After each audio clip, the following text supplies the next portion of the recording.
Hello my dear students, I am Sukhdev Chaudhary, physics faculty team CLC. Students, lecture number 59। आज अपन discuss करेंगे rotational motion की exercise. तो चलो सबसे पहले अपन बात करते हैं स्टेज फर्स्ट की। अब स्टेज फर्स्ट के अंदर क्वेश्चन नंबर 1, 2, 3, 4, 5, 6, 7 सारे के सारे आपको सोल्व करने हैं वैसे तो, ठीक है ना।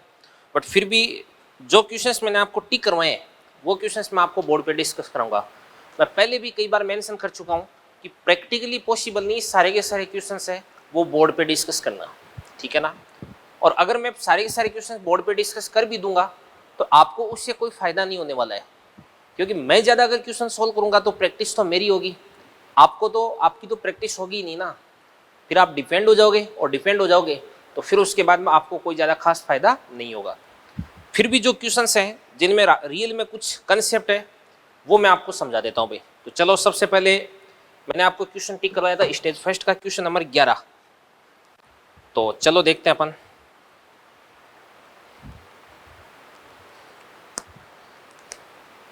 स्टेज फर्स्ट का क्वेश्चन नंबर 11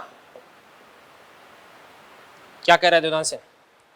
आर त्रिज्या की एक समान शक्ति x तल में स्थित है और इसका केंद्र मूल बिंदु पर है। x बराबर 2r तथा y बराबर 0 के परित इसका जड़त्व कोण y बराबर d, z बराबर 0 के परित जड़त्व कोण के बराबर है। बात सुना भी, ये अपने पास इस प्रकार से कोई भी एक शक्ति है और इसके बाद में ये एक्स एक्स होगी, ये वाई एक्स होगी। अब x बराबर कितना देगा आपके पास में 2r, तो x बराबर 2r पे जाओ तथा y बराबर कितना हो जाएगा 0, यानी आपको y अक्ष के अनुदिश नहीं चलना है, तो आपको किधर की तरफ चलना है, z अक्ष के अनुदिश चलना है। तो इसके सापेक्ष जड़त्व गुण और y बराबर d, तो y बराबर d पर चले जाओ तथा z बराबर 0 यानी z अक्ष के अनुदिश नहीं चलना, यहाँ से आपको x अक्ष के अनुदिश चलना है अभी। इस प्रकार से इस अक्ष के अनुदिश चलना है, तो इस अक्ष और इस अक्ष की सापेक्ष आपको जड़त्व गुण वो बराबर करना है। तो यहाँ पर आपको d की वैल्यू फाइंड आउट करनी है अभी। तो यहाँ से लेकर के यहाँ तक की जो डिस्टेंस है वो तो कितना देगी आपके पास में 2r, और ये वाली जो डिस्टेंस है इसको अपन क्या बोल देंगे, d बोल देंगे। तो ध्यान से सबसे पहले बताओ इस अक्ष के सापेक्ष जड़त्व गुण कितना होता है, mr²/2। तो ये तो आपके पास हो जाएगा mr²/2 क्योंकि ये शक्ति है, प्लस तो इस अक्ष के सापेक्ष कितना देगा आपके पास m × 2r का होल स्क्वायर, तो ये आपके पास हो जाएगा 4mr² बराबर। अब ध्यान से देखना, तो इस अक्ष की सापेक्ष जड़त्व गुण कितना होता है mr²/4। भाई सेंट्रोमास से पास होने वाली मतलब व्यास के अनुदिश अक्ष की सापेक्ष कितना हो जाएगा mr²/4, तो mr²/4 प्लस यहाँ से d डिस्टेंस, तो प्लस क्या देगा आपके पास md² हो जाएगा। अब इसको सोल्व कर लेना और यहाँ से d की वैल्यू फाइंड आउट कर लेना अभी। तो ये तो आपका क्वेश्चन नंबर 11 हो गया। इसी प्रकार से क्वेश्चन नंबर अपन देखते हैं 12। 12वां क्या करे, L लंबाई तथा M द्रव्यमान की एक तार को एक आयत ABCD में इस प्रकार से मोड़ा जाता है कि AB, ये आयत हो गया अभी। तो ये आपके पास A, B, ये C, ये D। तो ABCD में इस प्रकार से मोड़ा जाता है कि AB बटा BC बराबर कितना देगा आपके पास में 2, यानी ये इसका दुगुना है। अगर ये कितना देगा आपके पास x, तो ये भी कितना देगा आपके पास x, तो ये कितना देगा आपके पास 2x, ये भी आपके पास 2x हो गया। अब इनकी लंबाई और द्रव्यमान की अगर मैं बात करता हूं तो मैं लिख सकता हूं कि यहाँ पे टोटल कितना देगा 2x, 2x, 4x, 5x, 6x। 6x बराबर l हो गया, तो x बराबर कितना देगा l/6। तो ये कितना देगा आपके पास l/6, द्रव्यमान भी कितना देगा इसका m/6। लंबाई इसकी भी कितने देगी आपके पास l/6 और द्रव्यमान कितना देगा आपके पास m/6। इसकी भी जो लंबाई है वो कितने देगी आपके पास l/3 और द्रव्यमान कितना देगा आपके पास m/3। इसकी लंबाई कितने देगी आपके पास l/3 और द्रव्यमान कितना देगा आपके पास m/3। और इसके बाद में इस वाली अक्ष के सापेक्ष कौन सी अक्ष पूछ रहा है आपको, BC के परित इसका जड़त्व कोण पूछ रखा है अभी, BC के परित। तो चलो BC की सापेक्ष अपन ज्ञात करते हैं। ये रहा आपका BC, इसके सापेक्ष जड़त्व कोण चाहिए। तो ध्यान से देखना, देखो इसका जड़त्व कोण तो कितना देगा आपके पास है 0 प्लस इसका जड़त्व गुण कितना हो जाएगा ml² बटे 3, क्योंकि एक सिरे से गुजरने वाली अक्ष है, भाई छड़ी तो हो गई ना, ए बी एक छड़ है, तो कितना हो जाएगा ml² बटा 3, तो m कितना हो जाएगा m बटा 3, l² बटे 3, तो कितना हो जाएगा आपके पास l बटा 3 का होल स्क्वायर बटे कितना हो जाएगा आपके पास 3। अब इस छड़ का और इस छड़ का जड़त्व गुण क्या हो जाएगा बराबर, तो गुणा 2 कर देंगे अपन और प्लस। अब इस छड़ का जड़त्व गुण देखो, इसका इस अक्ष के सापेक्ष तो कितना हो जाएगा आपके पास है 0, इसका इस अक्ष के सापेक्ष कितना हो जाएगा आपके पास है प्लस ml², तो m कितना हो जाएगा आपके पास m/6, और यहाँ से यहाँ तक की डिस्टेंस कितना देगी आपके पास l/3, इसका अपन क्या कर देंगे होल स्क्वायर, ये आपके पास है जड़त्व गुण आ जाएगा अभी। मतलब इस BC अक्ष के सापेक्ष चारों छड़ें बन रही है, इन चारों छड़ों का जड़त्व गुण आपको निकाल करके जोड़ना है, नेट जड़त्व गुण यहाँ पर आपको प्राप्त हो जाएगा। 12वां हो गया। इसी प्रकार से क्वेश्चन नंबर अपन देखते हैं 23, 23वां क्वेश्चन देखते हैं क्या कर रहे हैं, देखो ध्यान से। एक वर्ताकार वलय तथा वर्ताकार चक्ति की द्रव्यमान तथा त्रिज्या समान है, उनके केंद्र से गुजरने वाला तथा तल के लंबवत गुजरने वाले अक्ष के सापेक्ष जड़त्व गुणों का अनुपात हो जाएगा। ये तो कोई क्वेश्चन नहीं भाई, m भी बराबर है r भी बराबर है, ठीक है ना। तो एक तो आपके पास है चक्ति और एक आपके पास में वलय का कितना हो जाएगा बताओ mr² और चक्ति का कितना हो जाएगा mr²/2, ठीक है ना, हो जाएगा ये तो आराम से, कोई दिक्कत नहीं है। 26 अपन देखते हैं। 26वां क्या करें, m द्रव्यमान का एक कण r त्रिज्या की क्षैतिज वृत्त में नियत कोणीय चाल ओमेगा से परिक्रमण कर रहा है, कण का क्षेत्रीय वेग क्या हो जाएगा। देखो वेग क्या होता है विस्थापन बटा समय, तो क्षेत्रीय वेग क्या होता है क्षेत्रफल बटा समय। ये r त्रिज्या के वर्ताकार पथ में गति कर रहा है इस प्रकार से यू, तो पहले यहाँ पे था और t समय बाद में ये यहाँ पर आ जाता है, तो मतलब यहाँ से यहाँ तक का टाइम कितना होता है आपके पास में dt, ये dt समय में यहाँ से यहाँ तक आ जाता है।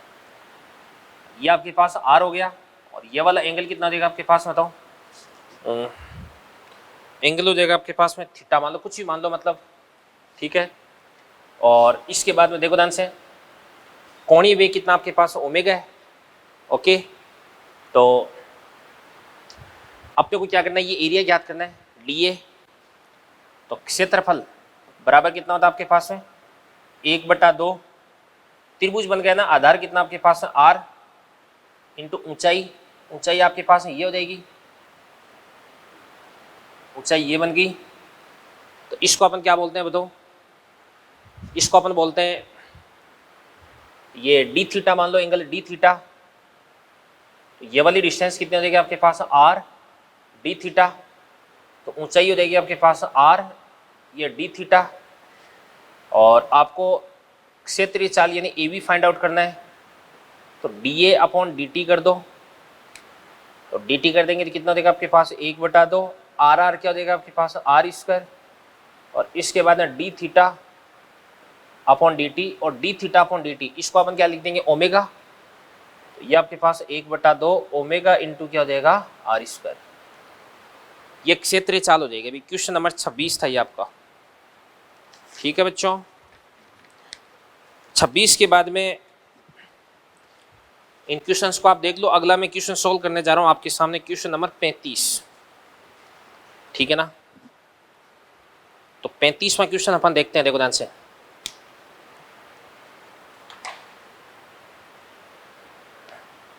स्टेज फर्स्ट अपन डिस्कस कर रहे हैं,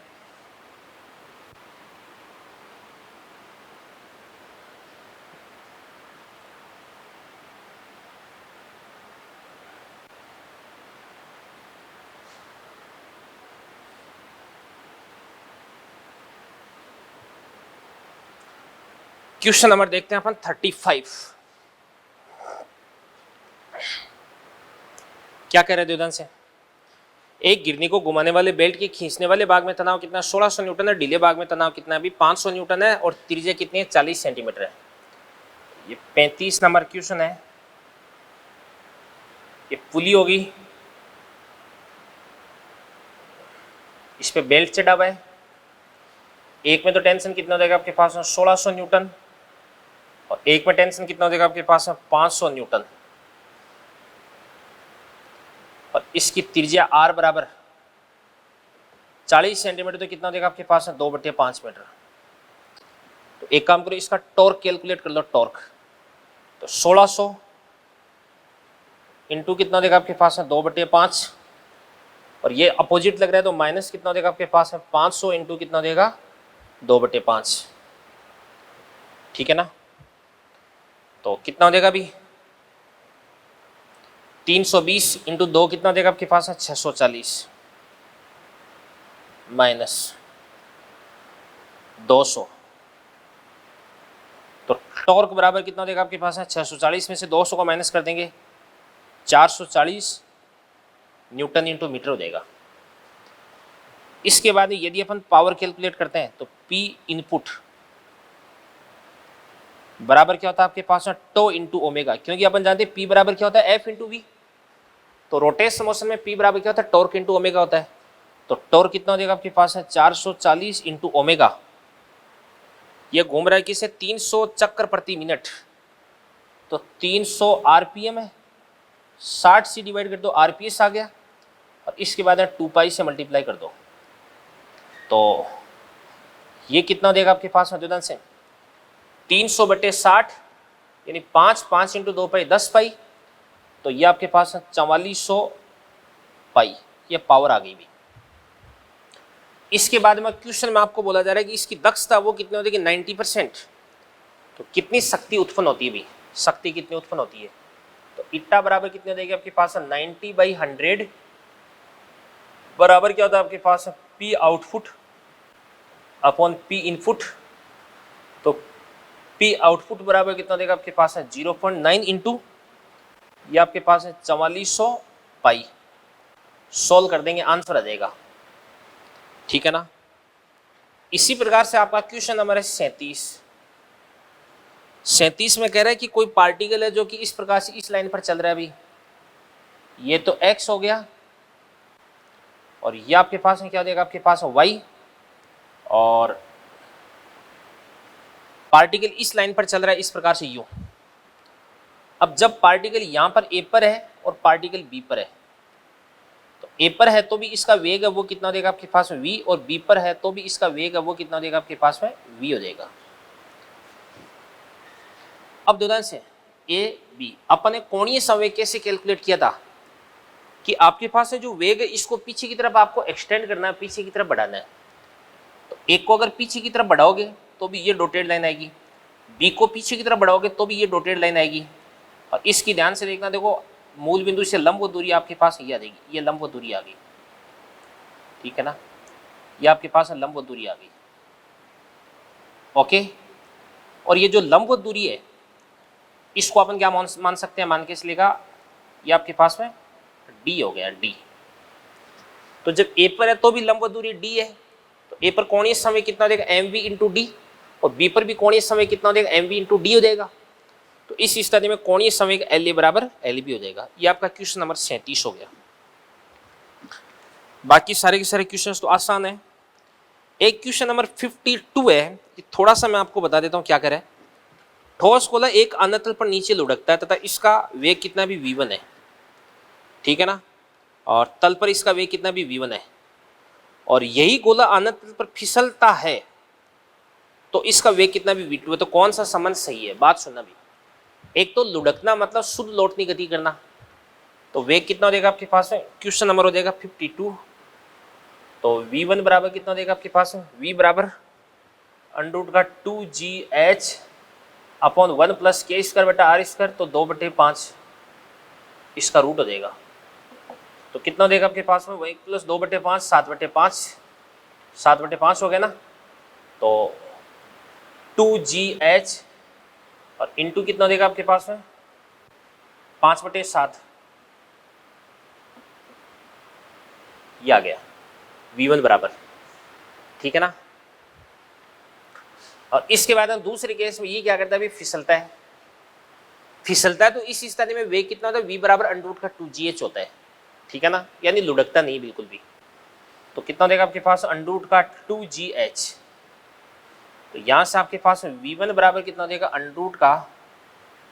√5/7 इंटू v2। ये आपका क्वेश्चन नंबर हो गया 52। और क्वेश्चन नंबर 52 के साथ में आपका स्टेज फर्स्ट हो गया, फिनिश नहीं हुआ, एक क्वेश्चन और है, क्वेश्चन नंबर 58 और है भी। ये क्या कह रहे थे उधर से, एक बच्चा अपने हाथों को समेटे हुए प्लेटफॉर्म पर खड़ा है जो अपनी केंद्रीय अक्ष के विपरीत घूर्णन कर रहा है। निकाय की गतिज ऊर्जा कितनी भी के। बच्चा जब अपने हाथों को फैला लेता है, निकाय का जड़त्व गुण कितना हो जाता है, दुगुना हो जाता है। निकाय की गतिज ऊर्जा क्या हो जाएगी, बात सुनना भी, मैं आपको बता रहा हूँ कि जैसे मान के इसलिए कोई बच्चा प्लेटफॉर्म पर खड़ा है, अपने हाथों को इस प्रकार से यूँ फैला रखा है, ठीक है ना, और जैसे ही अपने हाथों को इस प्रकार से यूँ सिकोड़ लेता है तो जड़त्व गुण वो क्या हो जाता है, अभी कम हो जाता है। और जड़त्व गुण अगर कम हो जाएगा मतलब सीधी सी बात है, क्या इस सिस्टम पर बाहर से कोई बला गुण लग रहा है, क्या नहीं लग रहा, तो ऑब्वियसली इस सिस्टम का जो कोणीय संवेग है वो संरक्षित रहेगा। तो एंगुलर मोमेंटम आपको कंजर्वेशन लगाना है। तो अपन जानते हैं कि kinetic energy, rotational kinetic energy E बराबर क्या होता है, या के बराबर बोल दो, के बराबर कितना होता है आपके पास 1/2 आई ओमेगा स्क्वायर। ऊपर भी अपन क्या करते हैं, आई से मल्टीप्लाई, और नीचे भी आई से मल्टीप्लाई करते हैं। तो ऊपर आपके पास में क्या देगा अभी, आई ओमेगा का होल स्क्वायर अपॉन क्या देगा आपके पास 2i। तो ये आपके पास एल स्क्वायर अपॉन क्या देगा आपके पास 2i। अब आपको बताया कि एल तो कांस्टेंट होगा, तो के इनवर्सली प्रोपोर्शनल टू 1/i हो गया, ठीक है ना। अब आपको बोला जाए कि जड़त्व गुण अब वो कितना हो जाता है, अभी जड़त्व गुण दुगुना हो जाता है। तो आई अगर दुगुना हो गया ना तो काइनेटिक एनर्जी क्या हो जाएगी आपके पास में, आधी हो जाएगी। तो काइनेटिक एनर्जी कितनी हो जाएगी, के से k/2 हो जाएगी। तो ये आपका क्वेश्चन नंबर 58 हो गया। और इसी के साथ में आपका मॉड्यूल का स्टेज फर्स्ट है वो सोल्व होता है। मॉड्यूल फर्स्ट के अंदर और भी कई सारे क्वेश्चंस आपको दे रखे हैं, तो उन क्वेश्चंस को भी आप ट्राई करें। फिर भी अगर कोई क्वेश्चन आपसे नहीं होता है तो इंस्टीट्यूट के अंदर उस क्वेश्चन की आप फोटो खींच करके भेज सकते हैं, आपको उसका प्रॉपर सॉल्यूशन मिल जाएगा। ठीक है बच्चों, तो इनको देख लें। फिर अपन स्टेज सेकंड है, उसके जो टिक किए हुए क्वेश्चन है वो अपन डिस्कस करते हैं। चलिए बच्चों, इसके बाद अपन निकालते हैं, सॉल्व करते हैं अपन स्टेज सेकंड। तो चलो स्टेज सेकंड के जो जो क्वेश्चंस मैंने आपको टिक करवा रखे हैं उनका सॉल्यूशन अपन देखते हैं। तो आओ स्टेज सेकंड पे कौन कौन से क्वेश्चन है। सबसे पहले क्वेश्चन नंबर 1 है स्टेज सेकंड। क्वेश्चन नंबर 1 क्या कह रहा है, एक समान तार एक समान दे रखा है कि दिए गए नमूने से पी तथा क्यू दो वर्तीय लूप बनाए जाते हैं। पी की त्रिज्या कितने भी आर, तो ये तो पी हो गया, इसकी त्रिज्या कितनी हो जाएगी आपके पास आर। एक लूप आपके पास है क्यू देगा, इसकी त्रिज्या कितनी हो जाएगी आपके पास है एन आर। एक समान तार है ना, तो ध्यान से देखना, तो यदि इसका द्रव्यमान कितना देगा आपके पास है एम, तो इसका द्रव्यमान कितना देगा आपके पास है एम आर, ठीक है ना।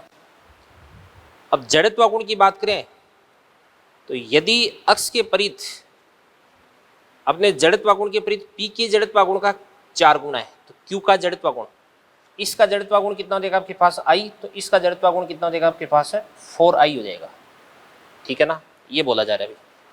तो इसका जड़त्व गुण आई बराबर कितना देगा, आई बराबर रिंग का तो कितना होता है एम आर स्क्वायर होता है, तो एम आर स्क्वायर हो जाएगा, ठीक है ना। और इसका जड़त्व गुण कितना देगा आपके पास है आई डैश मान लो, तो आई डैश बराबर कितना देगा आपके पास है 4i।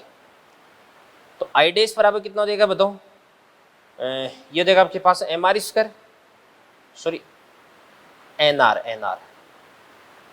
तो एम आर स्क्वायर, तो एम कितना देगा आपके पास है, अरे यार क्या कर दिया, इसका द्रव्यमान एम है तो इसका द्रव्यमान कितना देगा आपके पास है एन एम, एन गुना हो जाएगा एम का, तो कितना देगा आपके पास है द्रव्यमान कितना देगा N M into R square, कितना देगा आपके पास एन स्क्वायर आर स्क्वायर, तो बराबर कितना देगा आपके पास है एन स्क्वायर, तो ये आपके पास है एन क्यूब, इसको अपन बोलेंगे M R square. M R square को अपन क्या बोल देंगे, आई बोल देंगे। तो यहां से आपके पास आई डैश बराबर कितना देगा आपके पास एन क्यूब इंटू क्या देगा आपके पास में आई, और आई डैश बराबर कितना होता है आपके पास 4i होता है। तो आई से अपन आई को काट देंगे तो एन की वैल्यू कितनी हो जाएगी आपके पास में 4⁻⁴। ये क्वेश्चन नंबर 1 हो गया। इसी प्रकार से क्वेश्चन नंबर अपन 4 देखते हैं। तो से क्या कर रहा है, किसी ज्ञात अक्ष के परित किसी वस्तु का जड़त्व गुण कितना 1.2 है, आई दे रखा है। प्रारंभ वस्तु विरामावस्था में 1500 जूल की गुणन गतिज ऊर्जा उत्पन्न करने के लिए कितने समय के लिए उस वस्तु को अक्ष के विपरीत 25 रेडियन पर सेकंड स्क्वायर की दर से त्वरित किया जाना चाहिए। तो ध्यान से देखना, देखो क्वेश्चन नंबर 4। तो अपन जानते हैं कि ओमेगा बराबर कितना होता है आपके पास, omega not plus alpha into T. Omega not 0 plus alpha, alpha कितना हो जाएगा 25 इंटू टाइम कितना हो जाएगा आपके पास टी। तो ओमेगा बराबर कितना हो जाएगा आपके पास 25 into T. Rotational kinetic energy बराबर कितनी होती है आपके पास 1/2 आई ओमेगा स्क्वायर। कितनी हो जाएगी आपके पास 1500 जूल बराबर 1/2 आई कितना देर का 1.2 और ओमेगा स्क्वायर कितना देगा आपके पास 25 का कितना होता है 625 इंटू क्या देगा आपके पास टी स्क्वायर। सॉल्व करके टी निकाल लेना। अभी चौथा क्वेश्चन था ये। इसी प्रकार से अपन देखते हैं क्वेश्चन नंबर 8। 8 में क्या करे दोनों से, एल लंबाई व एक समान घनत्व रो के पतले तार को एक वर्ताकार लूप के रूप में मोड़ा गया और जिसका केंद्र चित्र अनुसार O है, एक्स एक्सिस के सापेक्ष लूप का जड़त्वागुण हो जाएगा। तो ध्यान से देखना, देखो इसके सापेक्ष आपको जड़त्वागुण पूछ रखा है। द्रव्यमान मान लो m हो जाएगा। तो यहां पे रिंग बन गई। तो रिंग का इस अक्ष के सापेक्ष जड़त्वागुण कितना होता है अभी 3/2 mr स्क्वायर होता है। तो जड़त्वागुण I बराबर कितना हो जाएगा आपके पास 3/2 इंटू क्या देगा आपके पास mr स्क्वायर। तो 3/2 अपन बात करते हैं कि इसकी भी द्रव्यमान की बात करते हैं, m की बात करते हैं। भाई यहां पर जो घनत्व है वो रेखीय द्रव्यमान घनत्व मान लेना आप, रेखीय द्रव्यमान घनत्व है। एकांक लंबाई का द्रव्यमान कितना आपके पास रो, तो तार की लंबाई कितनी भी l है तो l लंबाई का द्रव्यमान कितना हो जाएगा रो l। तो m को अपन लिख देंगे रो l इंटू, अब यहां पर ये वाली लंबाई कितनी देगी आपके पास 2 पाई r, लंबाई कितनी देगी l। तो यहां से आपके पास r बराबर कितना देगा आपके पास l अपॉन 2 पाई। तो r स्क्वायर को अपन बोलेंगे l स्क्वायर अपॉन कितना देगा आपके पास 4 पाई स्क्वायर। इसको सोल्व कर देना, आंसर आ जाएगा आपका। क्वेश्चन नंबर 8 हो गया ये। इसी प्रकार से क्वेश्चन नंबर अपन देखते हैं 17। ठीक है ना, देखो बीच में जितने भी क्वेश्चन मैंने आपको देख रखे हैं सारे के सारे क्वेश्चन आपको करवा रखे हैं, सारे क्वेश्चन आपसे हो जाने चाहिए आराम से। क्वेश्चन नंबर 17, ठीक है। ये क्या करे, एक अर्धगोलीय कटोरे को जिसकी त्रिज्या r है समित अक्ष के विपरीत घुमाया जाता है। कटोरे के अंदर रखी हुई लघु वस्तु इसकी सतह पर बिना फिसले इसके साथ साथ घूमती है, थीटा कोण बनाती है। किस कोणीय वेग से घूमता है, ये कटोरा हो गया।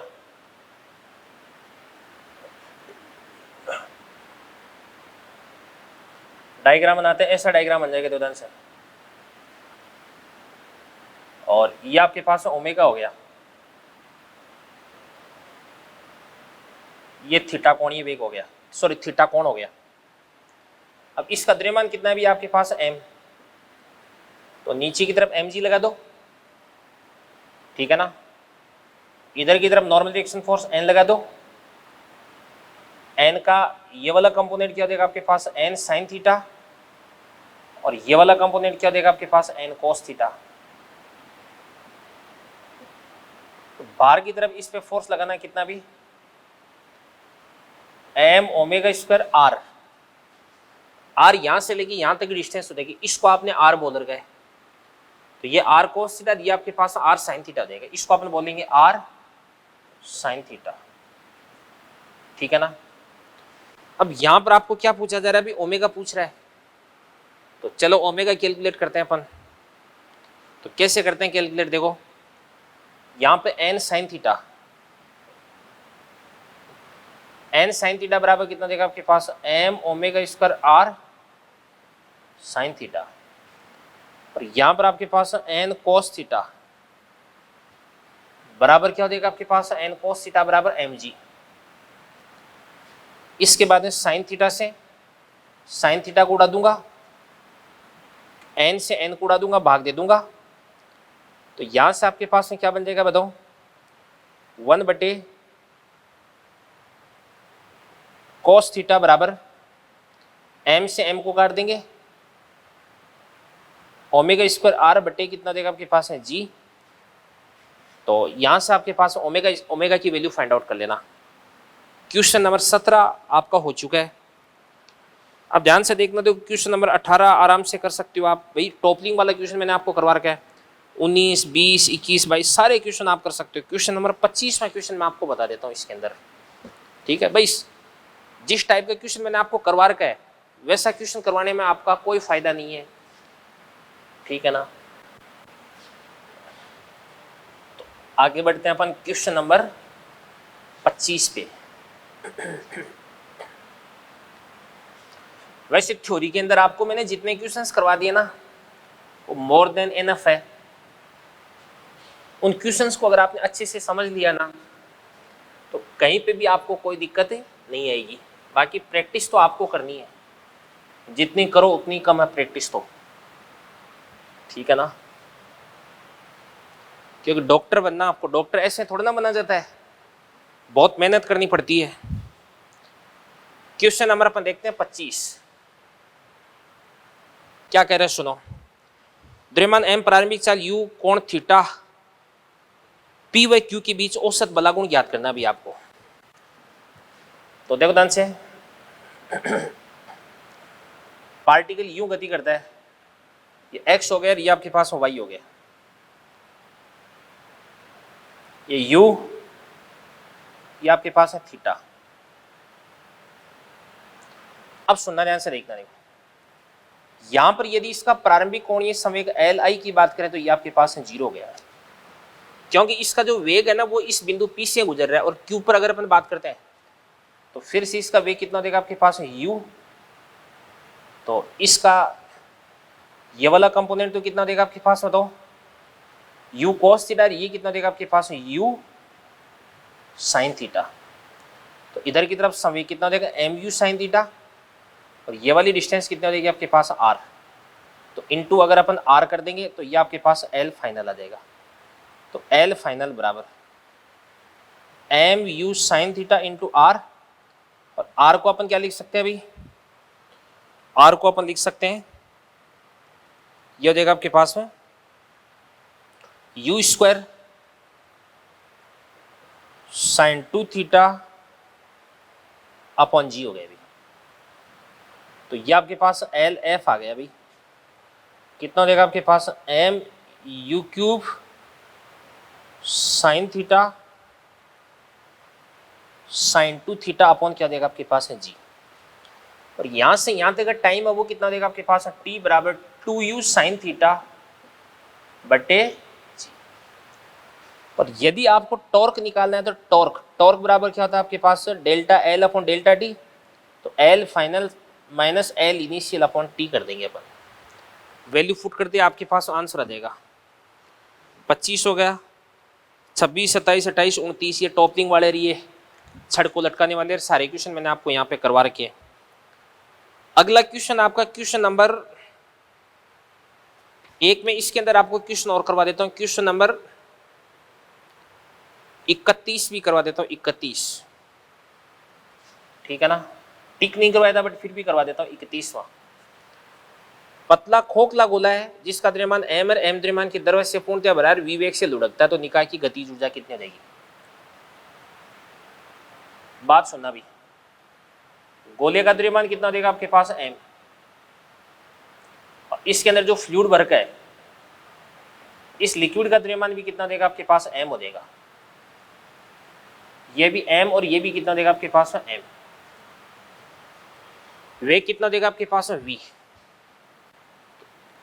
लौटनी गति कर रहा है तो काइनेटिक एनर्जी की बात करते हैं।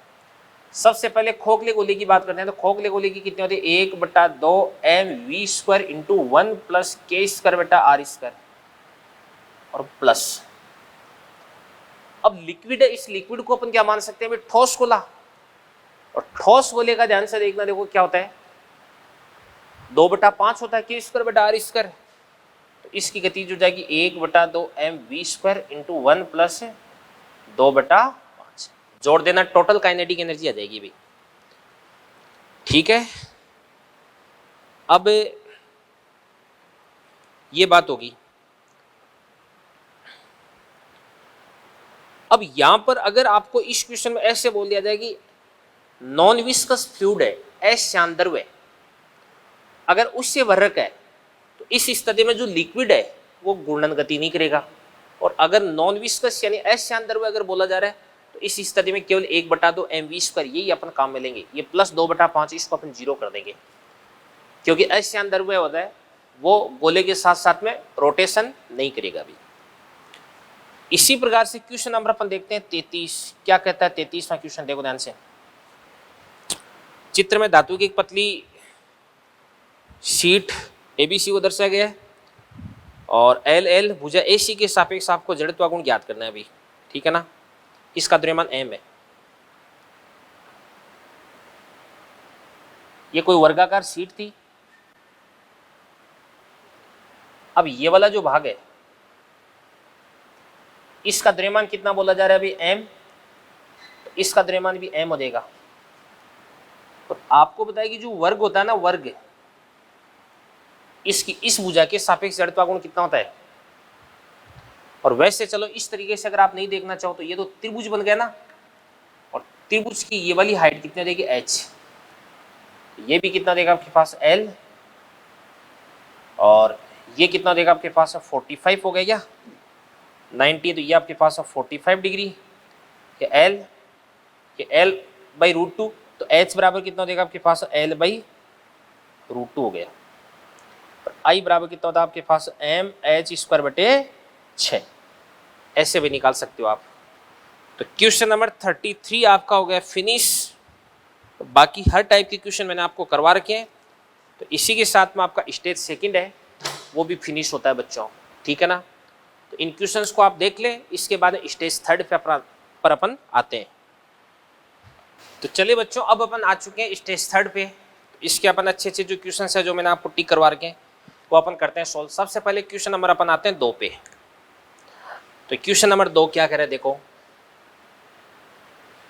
ये कह रहा है कि एक समान बेलन की त्रिज्या r तथा लंबाई l है। बेलन दीर्घ है, इसका जड़त्व गुण वर्ताकार फलक के लंब तथा केंद्र से पारित अक्ष, मतलब ये बेलन हो गया।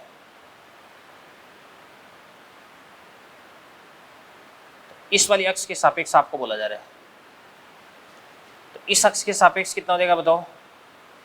कौन सा बेलन, अभी ठोस बेलन मान लेंगे, तो mr²/2, ठीक है ना।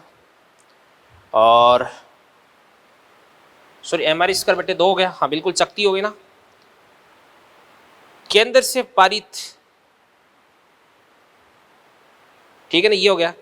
द्रव्यमान केंद्र से गुजरने वाली लंबाई के लंबवत अक्ष, ये वाली अक्ष होगी। तो इस अक्ष के सापेक्ष कितना होता है आपके पास बताओ। ये होता है आपके पास mr²/4 प्लस ml²/12। इसको और इसको बराबर कर देना बस, r और l में रिलेशन आ जाएगा। इसी प्रकार से अपन देखते हैं क्वेश्चन नंबर 7। देखो क्या करे 7, देखो क्या करे। ये इस प्रकार से यूं था, इसके अंदर से आपने प्लेट में से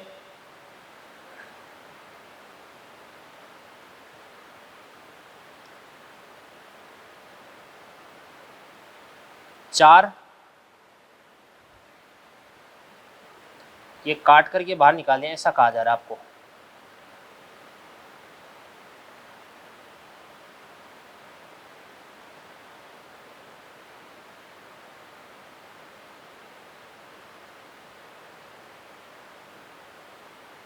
ठीक है ना। एम द्रव्यमान और इसकी त्रिज्या कितनी भी 4r है, तो ये आपके पास कितना देगा भी 4r, ये बुझा दी जा रही है। तो जेड एक्स के परित आपको शेष भाग का जड़त्व गुण ज्ञात करना है। अभी इसका अब सुनो भाई, सबसे पहले अपन क्या करते हैं, शेष भाग का जड़त्व गुण हो जाएगा मान के इसलिए आई बराबर। अब इस वाले एक्स के सापेक्ष सबसे पहले काटने से पहले का जड़त्व गुण ज्ञात कर लेते हैं। तो काटने से पहले जड़त्व गुण कितना होता है देवनान से, इस अक्ष के प्रति इस अक्ष के परित कितना होता है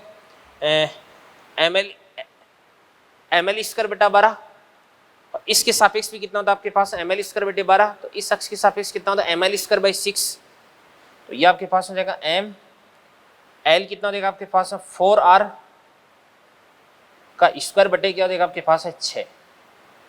ये तो काटने से पहले का जड़त्व गुण हो गया माइनस। अब सुनना ध्यान से देखना, देखो जिस भाग को आपने काट करके साइड में किया है उसके जड़त्व गुण को अपन माइनस कर देंगे, ठीक है ना।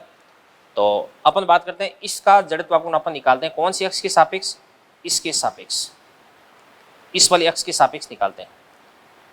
तो सबसे पहले इसका इस अक्ष के सापेक्ष जड़त्व गुण ज्ञात करो और फिर समांतर अक्षों ही प्रमेय से इसके सापेक्ष ज्ञात कर दो और फिर 4 से गुणा कर दो, क्योंकि चारों का जड़त्व गुण इसके सापेक्ष क्या हो जाएगा बराबर हो जाएगा।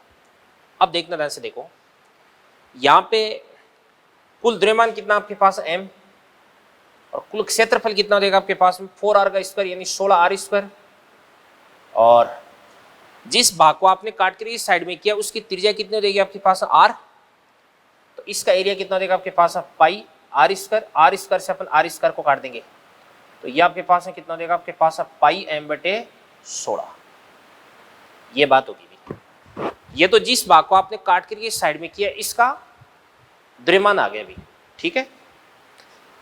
अब ये आपके पास है चकती होगी, तो चकती का इस अक्ष के सापेक्ष कितना होता है mr स्क्वायर बटे 2, तो m कितना होता है आपके पास पाई m बटे क्या हो जाएगा आपके पास 16 m r स्क्वायर बटे 2, तो 16 इंटू 2 कितना हो जाएगा आपके पास 32 और प्लस,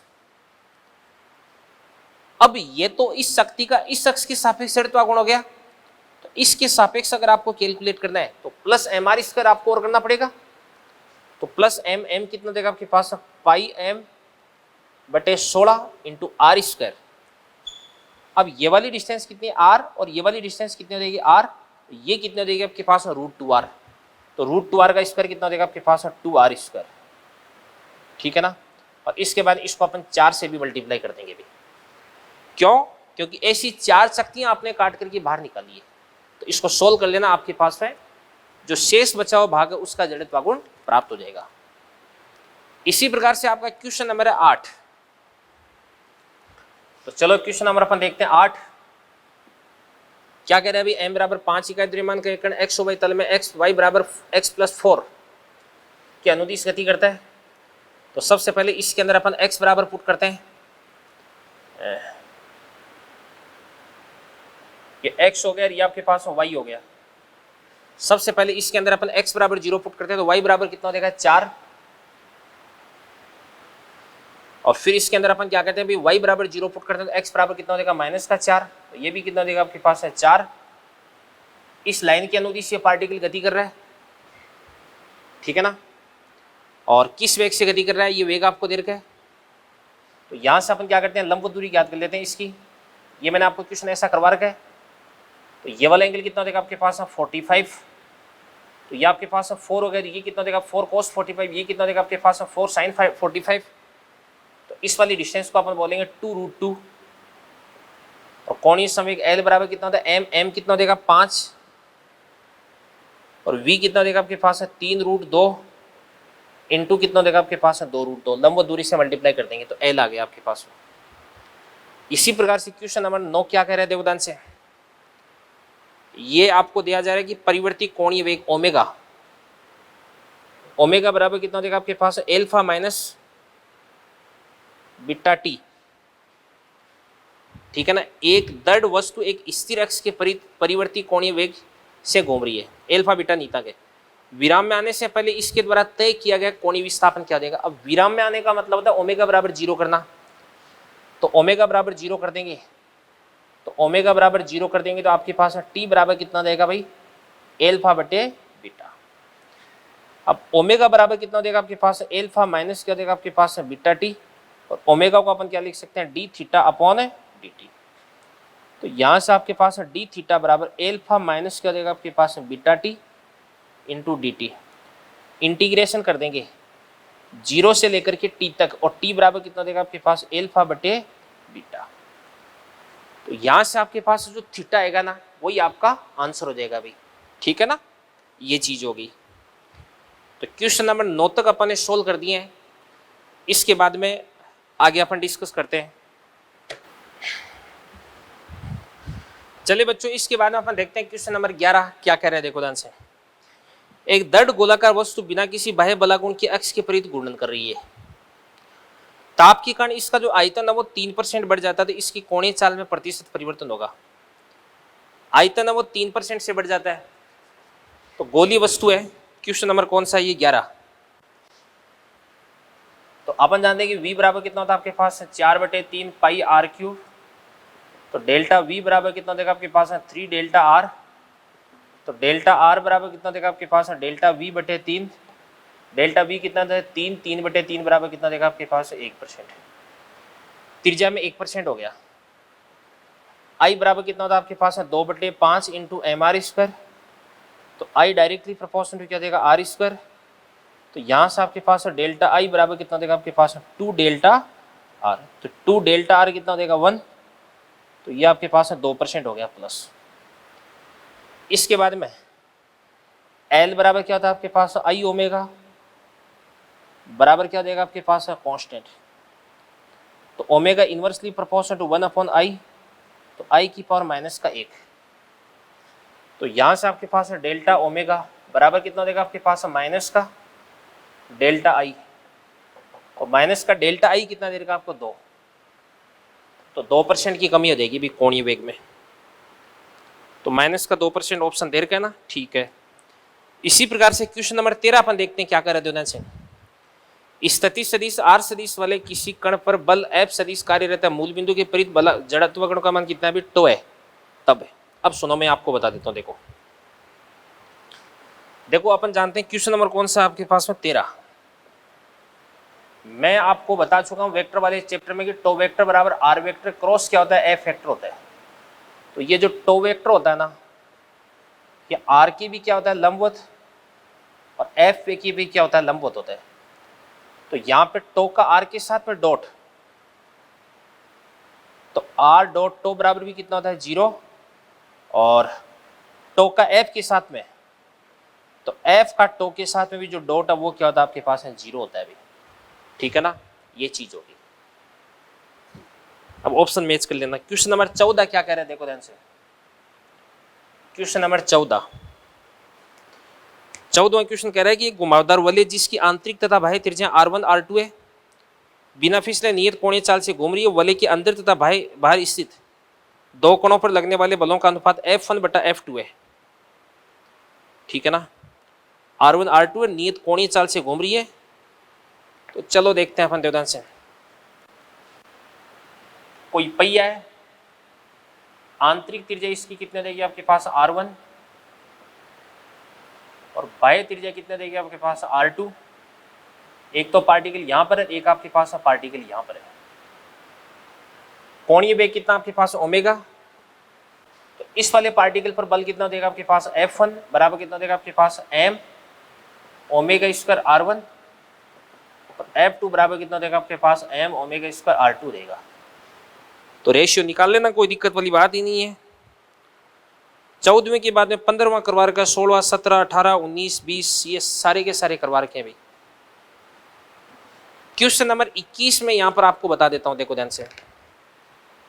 21वां क्वेश्चन देखो, देखने में थोड़ा सा अजीब सा जरूर लगता है, बट कोई दिक्कत वाली बात नहीं है।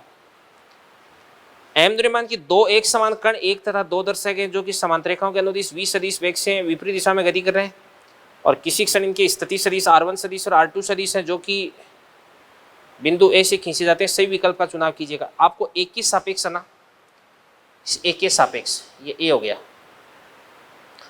पहला पार्टिकल है ना, वो इधर की तरफ इस प्रकार से v वेग से गति कर रहा है। तो इसकी जो लंबवत दूरी है वो आपको दे रखी है d1। तो इसका कोणीय संवेग कितना देगा आपके पास में? mv d1। और इसकी डायरेक्शन किधर की तरफ हो जाएगी? ध्यान से देखना। देखो ये तो आपके पास है क्या हो जाएगी? इस प्रकार से भाई डायरेक्शन अपन निकाल सकते हैं, r क्रॉस v होता है ना, तो r तो इधर की तरफ यूं आ जाएगा, ये r आ गया, तो ये r ये v बाहर की तरफ, तो बाहर की तरफ इसको अपन बोलेंगे डॉट। तो यहां पर ये आपके पास दूसरा पार्टिकल है, ये भी इस प्रकार से v वेग से गति कर रहा है। और ये वाली जो डिस्टेंस है कितनी हो जाएगी, d2 हो जाएगी। तो इसका कोणीय समय कितना हो जाएगा आपके पास, mv d2, ये आपके पास है क्रॉस हो गया। तो कोणीय समय कितना हो जाएगा, mv d2 माइनस d1, और डायरेक्शन इसकी किधर की तरफ हो जाएगी, अंदर की तरफ हो जाएगी, अंदर की तरफ मतलब क्रॉस हो जाएगी। तो फोर्थ ऑप्शन आपका करेक्ट जा रहा है अभी। तो ये अपना क्वेश्चन नंबर 21 तक का हिसाब कंप्लीट हो गया है। इसके बाद में आगे की क्वेश्चंस अपन डिस्कस करते हैं। चलिए बच्चों, क्वेश्चन नंबर 21 के बाद में अगला अपन डिस्कस करते हैं क्वेश्चन नंबर 23। क्या कह रहे हैं देवदान से, 23 को अच्छे से आप देखिएगा। एक्स वाई तल में एक पट्टिका को दर्शाया गया है। 23 का सही से डायग्राम बना देता हूं मैं। ये एक्स वाई तल के अंदर इस प्रकार से कोई भी एक पट्टिका है, ये मान लो इस प्रकार से, ठीक है ना। ये एक्स वाई तल में हो गया। जेड तथा जेड एक्स के तल के लंबवत है। एक बल एफ बिंदु पी पर, बल एफ है ना वो इस प्रकार से इधर की तरफ लगता है, बिंदु पी पर तल में लग रहा है इधर की तरफ, ये फोर्स लग रहा है एफ। तो एक तो आपके पास है ये वाली जो अक्ष है, ये तो क्या देगा आपके पास है जेड, और ये वाली जो एक्स है इसको अपन क्या बोल देंगे, जेड डैश बोल देंगे, ठीक है ना। और बिंदु पी जेड अक्ष की तुलना में जेड एक्स के ज्यादा निकट है, डायग्राम में भी दिख रहा है। तो पहला स्टेटमेंट कर रहा है कि बल एफ सदिश के कारण जेड डैश अक्ष के परित जड़त्व आगुण टो डैश माइनस के केप के अनुदिश कार्य करता है, किसके, जेड अक्ष के अनुदिश। तो इस अक्ष के सापेक्ष अपन बात करें तो इसका स्थिति सदिश ये आ गया। तो ये तो आपके पास आर सदिश, ये एफ सदिश तो अंदर की तरफ, तो माइनस के केप के अनुदिश काम करता है, फर्स्ट सही हो गया। सेकंड क्या कह रहा है, ध्यान से देखना, देखो बल एफ सदिश के कारण जेड अक्ष के परित बलागुण का परिमाण जेड एस के परित बलागुण से अधिक है। सही बात है, क्योंकि बलागुण बराबर क्या होता है, बल इंटू लंब दूरी, और इस बल की जेड से लंब दूरी ज्यादा है जेड एस की तुलना में। ये क्वेश्चन में भी बोला जा रहा है, तो दूसरा भी सही हो गया। तो तीसरा कह रहा है कि एक तथा दो दोनों सही है भाई। इसी प्रकार से अपन देखते हैं क्वेश्चन नंबर 24। घूर्णन गति किसी दृढ़ वस्तु पर स्थित बिंदु की कोणीय स्थिति थीटा का समय के सापेक्ष परिवर्तन चित्र में दर्शाया गया। वस्तु दक्षिणावर्त घूर्णन कर रही है या वामावर्त, ठीक है ना। अब बात सुनना भाई, मैं यहाँ पे ये कह रहा हूँ कि पहले तो आपके पास थीटा क्या था भाई, नेगेटिव था। क्वेश्चन बोल रहा है वामावर्त दिशा को धनात्मक लीजिए, अगर ये मैंने आपको बता भी रखा है, अगर आप एक एक चीज को नोट करते हैं समझते हैं तो। अब यहाँ पे पहले थीटा क्या भाई, नेगेटिव था, फिर थीटा क्या होता है, जीरो होता है, फिर उसके बाद थीटा पॉजिटिव की तरफ बढ़ जाता है, ठीक है ना। तो पॉजिटिव की तरफ मतलब थीटा पॉजिटिव की तरफ अग्रसर है, ठीक है ना। या ऐसे बोल सकते हैं कि D theta upon D T ढाल है वो पॉजिटिव आ रही है, यानी कोणीय वेग पॉजिटिव है, इसका मतलब एंटी क्लॉकवाइज डायरेक्शन में घूर्णन कर रही है वामावर्त। तो फर्स्ट ऑप्शन आपका करेक्ट हो जाएगा। इसी प्रकार से आपका क्वेश्चन नंबर 26 अपन देखते हैं, ध्यान से देखना, देखो क्वेश्चन नंबर 26 ये क्या करे, 3 मीटर लंबाई तथा 20 किलोग्राम द्रव्यमान की एक सीढ़ी घर्षणहीन दीवार पर चित्रानुसार स्थित है। निचला सिरा दीवार से 1 मीटर की दूरी पर स्थित है।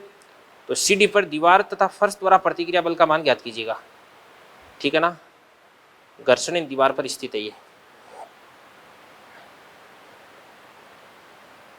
क्या बोल रहा है देवदान से, यहाँ पे इस प्रकार से अपने को एक सीढ़ी लगानी है, और इसकी लंबाई कितनी देर की आपको, 3 मीटर लंबाई ये सीढ़ी होगी। सीढ़ी की लंबाई कितनी देगी आपके पास है, 3 मीटर, और ये वाली लंबाई कितनी देगी आपको, 2√2। इसकी लंबाई कितनी है, 3 मीटर। इसका वेट कितना भी, 20 kg। तो 20 kg तो नीचे की तरफ फोर्स लग जाएगा, इसका वेट फोर्स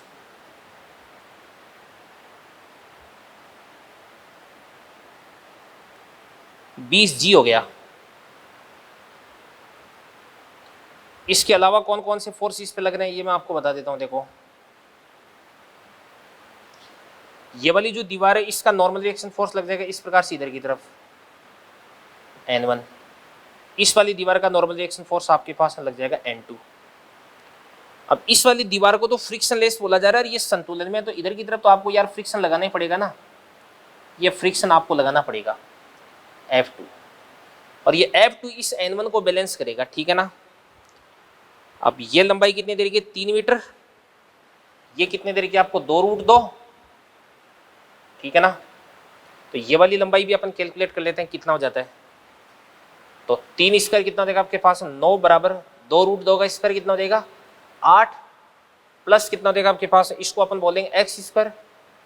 तो यहाँ से एक्स स्क्वायर बराबर कितना देगा आपके पास 1, तो यहाँ से आपके पास एक्स बराबर भी कितना देगा आपके पास 1।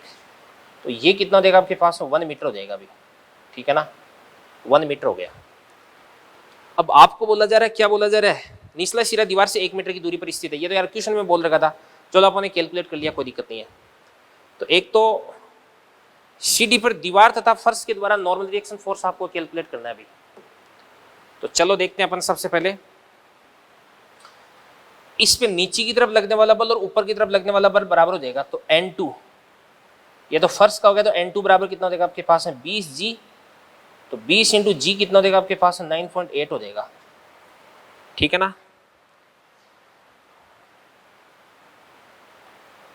तो कितना देगा आपके पास 196 आ जाएगा, ये 196। तो ये तो आपके पास 196 आ गया। और आपको ना इस N1 की वैल्यू पूछी जा रही है, N1 की वैल्यू। तो इस N1 की वैल्यू अपन कैसे पता कर सकते हैं अभी, अपन एक काम करते हैं, इस बिंदु की सापेक्ष अपन बला गुण 0 कर देते हैं। O के सापेक्ष मान लो ये O हो गया, या चलो इसको अपन A बोलेंगे, इसके सापेक्ष अपन बला गुण को 0 कर देते हैं। तो इसके सापेक्ष इस N2 का F2 का, इन दोनों का तो बला गुण वैसे 0 हो जाएगा क्योंकि ये तो इसी से पार हो रहे। तो इसके सापेक्ष इसका बला गुण इसका बला गुण आपको बराबर करना है। तो ध्यान से देखना, तो इसका बला गुण अपन कैसे निकाल सकते हैं, यहाँ पे इसके सापेक्ष इस 20C का बला गुण और N1 का बला गुण बराबर होगा, तभी इसके सापेक्ष 0 हो सकता है। तो 20C का बला गुण कितना हो जाएगा बताओ, 20G इंटू यहाँ से लेकर के यहाँ तक की जो डिस्टेंस है वो कितनी हो जाएगी, ये पूरी 1 है, तो ये कितनी हो जाएगी आधा 1/2 बराबर N1 का कितना हो जाएगा आपके पास N1 इंटू लंब दूरी कितनी हो जाएगी आपके पास 2√2 हो जाएगी, ये 2√2। तो यहाँ से सोल्व करके आप N1 की वैल्यू फाइंड आउट कर लेना। तो इसका फोर्थ ऑप्शन है वो आपका करेक्ट चला जाएगा। ये था आपका क्वेश्चन नंबर 26। इसके बाद में अगला क्वेश्चन अपन देखते हैं, क्वेश्चन नंबर 27 क्या कह रहे हैं, देखो ध्यान से। 27वां क्वेश्चन, चित्रानुसार एक द्रव्यमान की चकती ओमेगा कोणीय वेग से बिना फिसले लौटने गति करती है। ओमेगा कोणीय वेग से बिना फिसले लौटने गति करती है। ए बी भाग खुरदरा व बी सी भाग चिकना जब ये बी को पार करती है तो चकती में होंगे। तो ध्यान से देखना, देखो इसमें क्या कह रहा है कि शुद्ध लौटनी गति करती है ना, और ये ओमेगा है, ये वी है। तो ए बी भाग तो क्या आपके पास है खुरदरा है, और आगे वाला भाग क्या भी चिकना है। जब ये बी को पार करती है तो बी को पार करेगी तो इसमें शुद्ध लौटनी गति ही होनी चाहिए, क्योंकि म्यू नॉट इक्वल टू 0, तो ए बी ये तो घर्षणहीन है।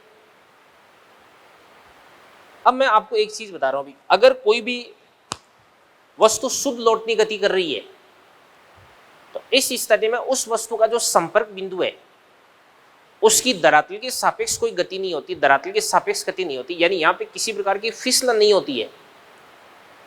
तो जो पॉइंट ऑफ कांटेक्ट होता है, संपर्क बिंदु होता है, वहां पे फ्रिक्शन तो लगता है, बट उसका जो वेग होता है वो कितना होता है 0 होता है। इस कारण से विस्थापन 0 होता है उसका। इस कारण से यहाँ पे फ्रिक्शन है वो किसी प्रकार का एनर्जी लॉस नहीं करता, यानी किसी प्रकार की ऊर्जा हानि नहीं करवाता है। तो शुद्ध लौटनी गति में घर्षण बल के द्वारा किया गया कार्य कितना होता है 0 होता है, और घर्षण बल के कारण किसी प्रकार की ऊर्जा हानि नहीं होती है। तो मेरे हिसाब से इसका आंसर आ जाएगा शुद्ध लौटनी गति। 27वें का आंसर मेरे हिसाब से जाना चाहिए सेकंड। फिर भी एक बार पीछे आंसर की दे रखी इसमें देख लेता हूँ। 27वें का आंसर दे रखा सेकंड, सही है, कोई दिक्कत नहीं है, प्योर रोलिंग ही हो जाएगी भी। इसके बाद में क्वेश्चन नंबर अपन देखते हैं 28। एम द्रव्यमान के एक ब्लॉक को एक दीवार के विरुद्ध बल F आरोपित करके स्थिर किया गया, निम्न में से कौन सा विकल्प गलत है। तो कहां चला गया,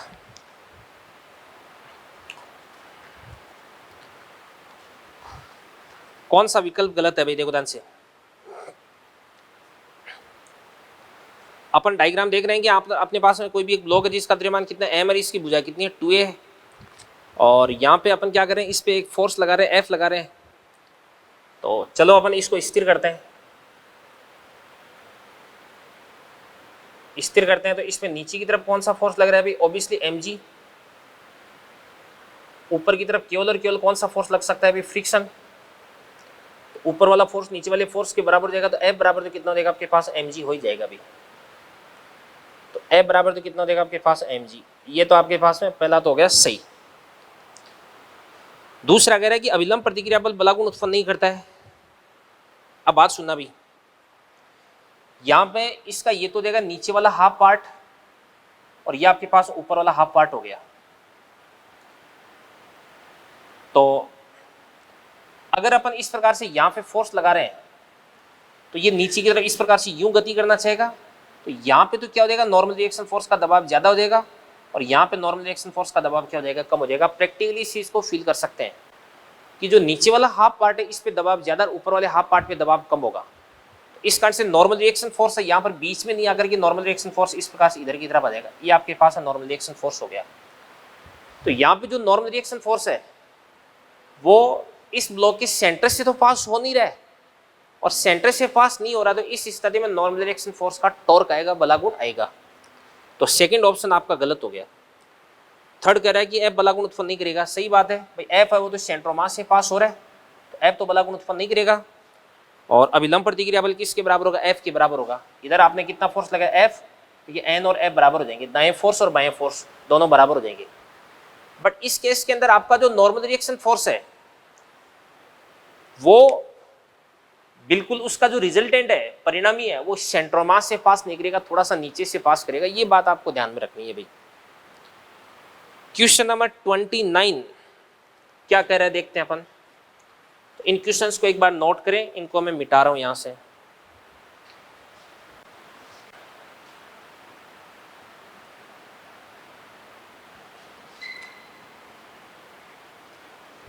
सिलेबस थोड़ा सा लेंथी है, इस कारण से लेक्चर्स थोड़े से लंबे खींचने पड़ते हैं भाई, ठीक है ना,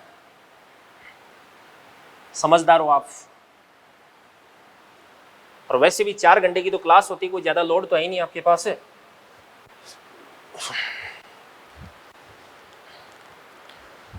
क्वेश्चन नंबर 29 क्या कह रहे थे ध्यान से।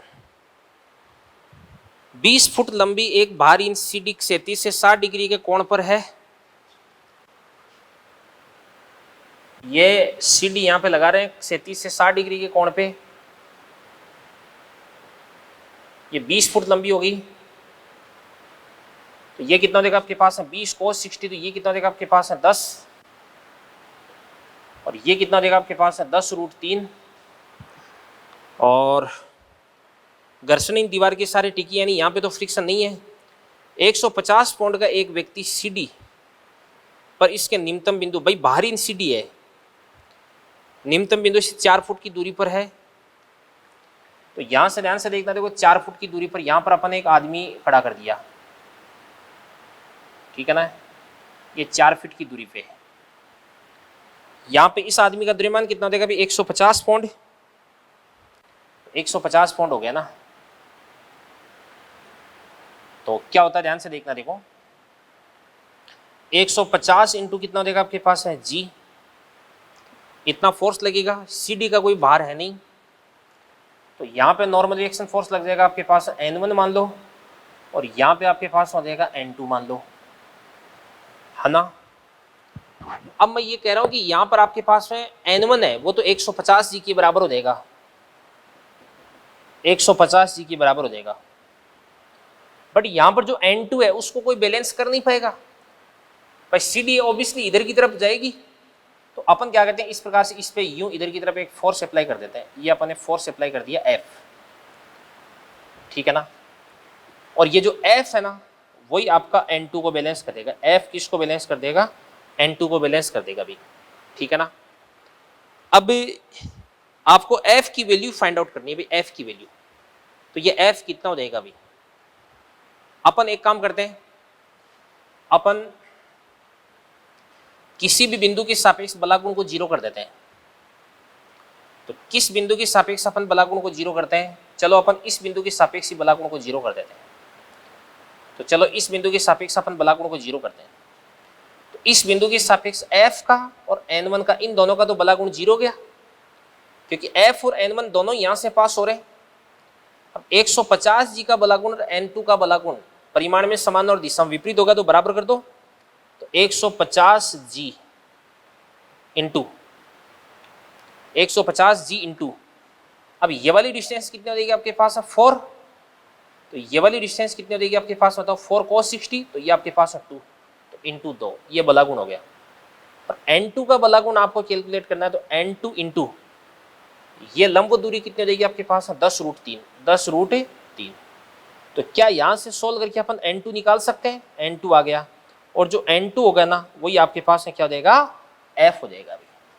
ठीक है ना। CD वाले क्वेश्चंस मैंने आपको करवाई रखे हैं, तो सोल्व करोगे तो क्वेश्चन नंबर 29 है ना, इसका आंसर क्या आ जाएगा 29 का आंसर फर्स्ट आ जाएगा। ठीक है ना, सोल्व करोगे तो आ जाएगा भाई आराम से, कोई दिक्कत नहीं है। इसके बाद में अगला क्वेश्चन अपन देखते हैं, क्वेश्चन नंबर 31। 31वां क्वेश्चन क्या कर रहे थे से, ये L/4 दे रखा है, तो N1 N2, तो क्या कह रहा है अभी L लंबाई की एक छड़ को दो दीवारों पर रखा गया N1 N2 दीवार द्वारा अभिलंब प्रतिक्रिया बल है। तो भाई एक तो आपके पास है ये दीवार है, एक आपके पास है ये दीवार है, और यहां पे है ना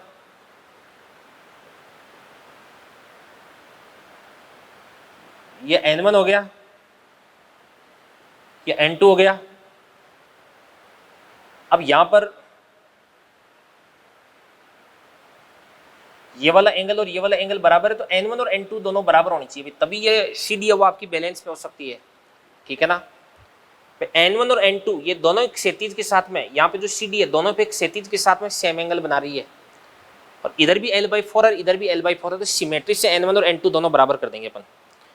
इसी प्रकार से क्वेश्चन नंबर 33 अपन देखते हैं। 33वां क्या कर रहा है देखो ध्यान से, ब्लॉक P को क्षैतिज सतह पर घूर्णन कर रहे ठोस गोले पर रखा जाता है, और दोनों के द्रव्यमान समान है, संपर्क बिंदु के बीच सापेक्ष गति नहीं है, तो P की गतिज ऊर्जा और S की गतिज ऊर्जा देखो ध्यान से।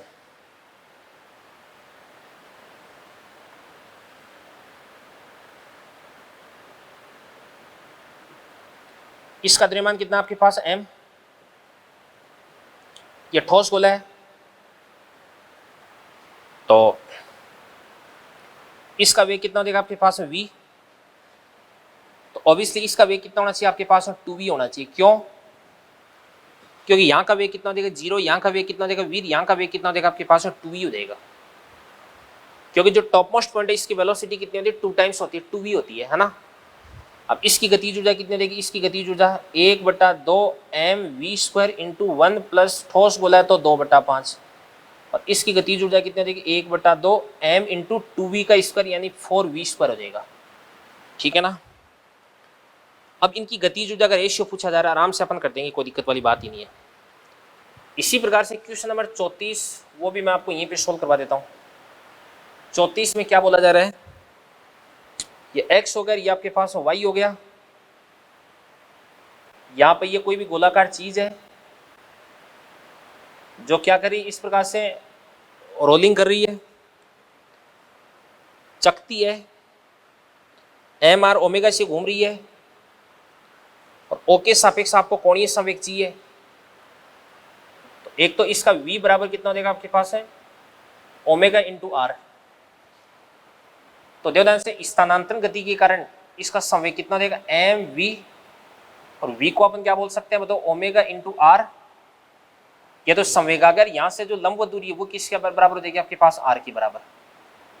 एक तो ये हो गया, प्लस ये घूम भी तो रही है ना, तो घूमने के कारण कितना देगा आई ओमेगा, तो आई कितना देगा आपके पास mr²/2 इंटू क्या देगा ओमेगा देगा। इन दोनों को आप जोड़ देना, यानी स्थानांतरण गति और घूर्णन गति इन दोनों के कारण जो कोणीय संवेग है इनको आप ऐड कर दोगे तो आपके पास टोटल कोणीय संवेग आ जाएगा। ये था आपका क्वेश्चन नंबर 34। 34 के बाद में इसमें दो क्वेश्चन और बच रहे भाई। देखो 35वां ये तो करवा रखा है, 35वां 36वां 37वां ये तो करवा दिया ना, जो क्वेश्चन मैंने करवा दिया वो मैं आपको दोबारा से नहीं करवा रहा हूँ। चलिए इसके बाद में क्वेश्चन नंबर 38 और 39 के बाद में अपन रोटेशनल मोशन है इसका हिसाब कंप्लीट करते हैं। तो देखो क्या कह रहा है,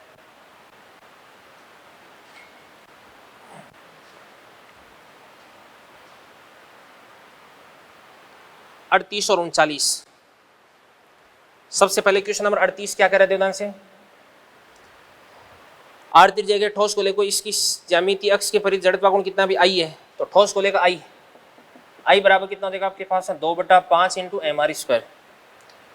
और इसे आर त्रिज्या व टी मोटाई की एक चक्ति के रूप में रूपांतरित किया जाता है, और इसके तल के लंबवत स्पर्श से किए अक्ष के परिधि भी जड़त्व कोण कितना आई प्राप्त होता है, तो आर का मान कितना देगा भी।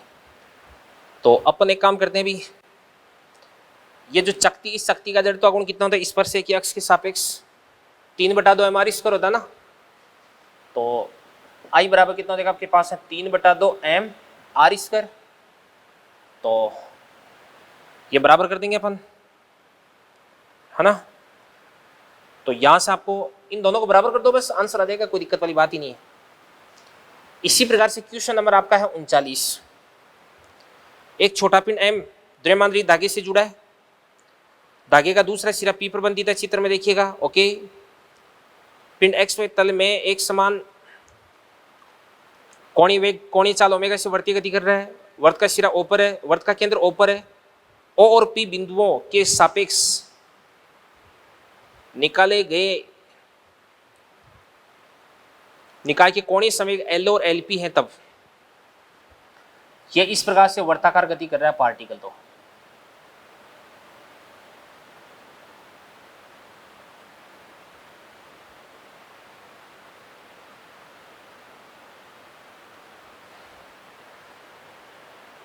ये तो P हो गया और ये आपके पास O हो गया। अब बात सुनना भी, ऑप्शंस कैसे हैं, LO LP समय के साथ नहीं बदलते हैं। चलो अपन देख लेते हैं, देखो ध्यान से सुनो भी, ध्यान से देखना। देखो यहां पर ये अपने पास है जो पार्टिकल है, ये पार्टिकल इस प्रकार से यूं वर्ताकार पथ पर गति कर रहा है। तो अगर अपन O के सापेक्ष बात करते हैं, तो O के सापेक्ष ध्यान से देखना। देखो पार्टिकल यूं घूम रहा है, तो राइट हैंड रूल से ये इसकी घूमने की दिशा, तो कोणीय संवेग हमेशा ऊपर की तरफ रहेगा। तो पार्टिकल चाहे यहाँ पर है, चाहे यहाँ पर है, चाहे यहाँ पे, कहीं पर भी पहुंच जाए, कोणीय संवेग है ना वो LO हमेशा ऊपर की तरफ रहता है। तो LO की डायरेक्शन हमेशा किधर की तरफ रहती है, इस प्रकार से ऊपर की तरफ रहती है LO। तो अपन बोल सकते हैं कि आपके पास है जो LO सदिश है वो तो क्या हो जाएगा भाई, हमेशा कांस्टेंट हो जाएगा। इसके बाद में P की बात करते हैं अपन, P की, तो P के सापेक्ष बात करते हैं। तो इस P के सापेक्ष इसका स्थिति सदिश आपके पास ये हो गया। तो अगर मैं P पर खड़ा होकर के देखता हूं, तो P पर खड़ा होकर के देखता हूं, तो ये तो आपके पास R सदिश हो गया, और यहां पर जो वेलोसिटी है वो अंदर की तरफ होगी। तो ये R हो गया राइट हैंड रूल से, ये R हो गया, और V अंदर की तरफ हो गया। तो मेरा अंगूठा इधर की तरफ आ रहा है। तो P के सापेक्ष आपका जो कोणीय संवेग है ना, वो हमेशा इस रस्सी के लंबवत रहता है। अभी हमेशा किधर की तरफ रहता है, रस्सी के लंबवत रहता है। LP सदिश आ गया। अब आपको पता है कि रस्सी अगर यहाँ पे है तो ये यहाँ पे हो जाएगा। रस्सी जैसे इधर की तरफ यूं आएगी तो ये अंदर की तरफ चला जाएगा। रस्सी जैसे यहाँ पर आएगी तो ये इधर की तरफ आ जाएगा। रस्सी जैसे यहाँ पर आएगी तो LP सदिश इधर की तरफ आ जाएगा। LP सदिश यहाँ पर जो LP सदिश, इसका परिमाण तो नियत है, बट इसकी दिशा वो चेंज होती रहती है। दिशा कैसे चेंज होती रहती है, ये LP सदिश इस प्रकार से वर्ताकार पथ में गति करता है।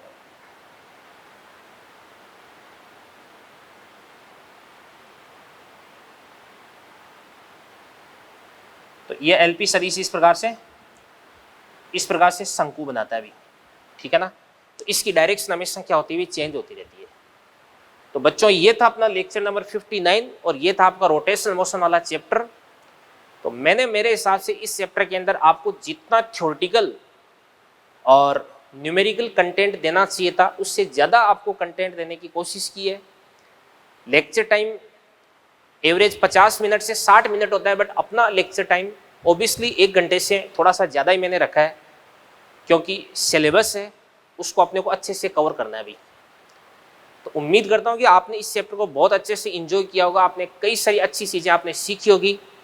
और मैं ये भी उम्मीद कर रहा हूँ कि आप अपने घर पर बैठ करके बिल्कुल एकदम सुरक्षित तरीके से अपनी जो स्टडी है उसको आप कंटिन्यू कर रहे होंगे बिना किसी व्यवधान के, और आप अपना जो आपका जो टारगेट है उस टारगेट की डायरेक्शन में आप कंटिन्यूसली बढ़ रहे होंगे, बहुत अच्छी आप मेहनत कर रहे होंगे।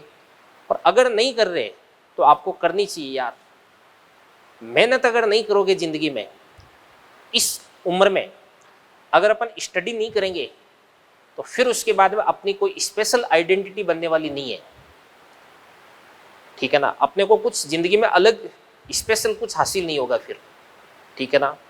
क्योंकि मेहनत करने की उम्र आपकी यही है, यही आपकी सबसे प्रोडक्टिव एज है भाई। तो ठीक है बच्चों, thank you very much, all the best. अगले लेक्चर पर मैं आपको स्टार्ट कराऊंगा ग्रेविटेशन, ठीक है बच्चों, ओके।